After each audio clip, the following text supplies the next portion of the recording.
Мектепке өтініш беру арқылы ата-ана өзінің баласына қосымша сабақ ала алады. Яғни бұл 23 жылы өзгерістер енген. Бұл президенттің жолдауы бойынша кез келген әлеуметтік санаттағы ата-аналарға негізгі сабақтардан көмек беру керек, қосымша сабақтар беру керек деген. Ол қалай сонда? Ол барлық мектептер біледі. Барлық мектептер мектеп біледі. әкімшілігі біледі. Ата-ана қайда бару керек? Мектеп әкімшілігіне бару керек те, өтініш беру керек. Яғни онлайн. Тек қана жаңағындай информационный, коммуникационный құралдар. Яғни ол портал алып бере алады, ол платформа алып бере алады.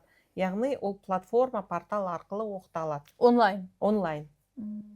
Жаңағындай енді қалай деп портал ғой, енді мысалы мен балама жаңағында 750 мыңға мысалы Нуэт, САТ жаңағы дайындалу үшін, IELTS дайындалу үшін бір портал ашып бердік.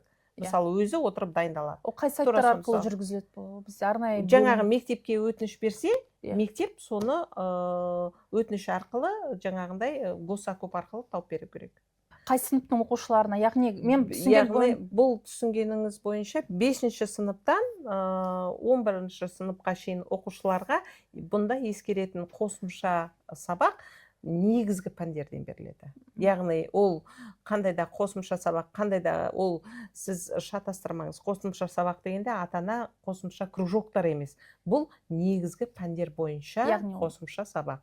Математика, яғни басқадағы жаңағы математика, физика, ағылшын тілі, яғни стандартта бар негізгі сабақтар бойынша қосымша көмек. Бұл бір жылға ма, әлде ай сайын өтініш беру керек пе? Жоқ, бір реттік жыл, яғни бұл да барлығының, бұл әлеуметтік көмектің барлығының алгоритмі бір.